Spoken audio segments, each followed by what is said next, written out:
तो फिर तुमने क्या सोचा? मुझे तो समझ ही नहीं आ रहा कि मैं मामा के पास वापस कैसे जाऊं। इतनी बड़ी बड़ी बातें करके मैं आई थी।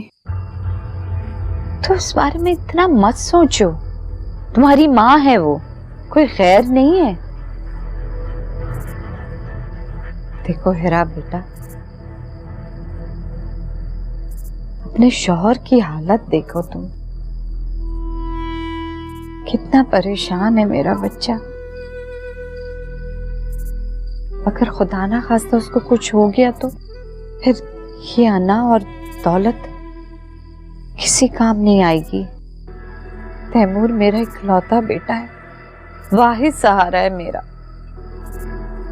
उससे उसकी ये हालत नहीं देखी जा रही है, इसीलिए तो बार बार मैं तुम्हें समझा रही हूं। देखो,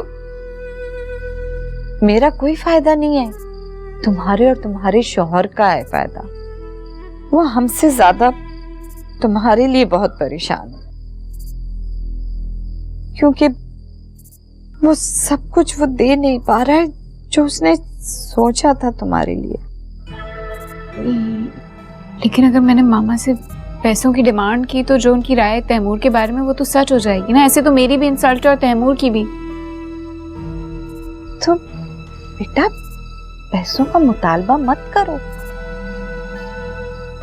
ऐसा करो कि तुम और तैमूर कुछ दिन अपनी अम्मी के घर रहे आओ।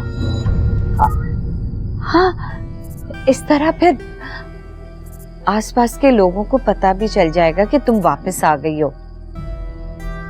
फिर तुम्हारी अम्मी को भी नुकसान पहुंचाना इतना आसान नहीं होगा।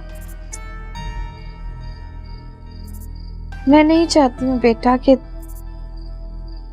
तुम जिस आसाइशों की आदी हो तुम ये जिंदगी गुजारो और लोग तुम्हारी दौलत पर ऐश करें। हमारा क्या है बेटा, हम तो इस माहौल के आदी हैं, लेकिन तुम कुछ दिन में तंग पड़ जाओगी। इसलिए अकल से काम लो।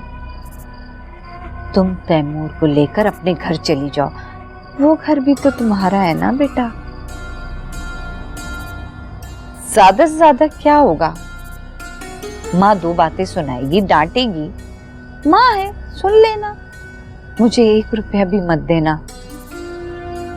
अपनी जिंदगी सुकून से गुजारो। देखो बेटा, मेरा हौसला देखो कि अपने इकलौते बेटे को तुम्हारे साथ भेज रही हूं मैं। कोई माँ ऐसा नहीं करती है, इसीलिए तो कह रही हूं कि अपनी जिंदगी आसान कर लो। तुम मुझे बहुत अजीज हो बेटा, अपनी बेटियों की तरह। मैं तो चाहती हूँ कि तुम अपनी जिंदगी पुरसुकून बना लो। तुम आदी नहीं हो इस माहौल की। मेरा फर्ज था तुमको समझाना। आगे तुम्हारी मर्जी, तुम देख लो।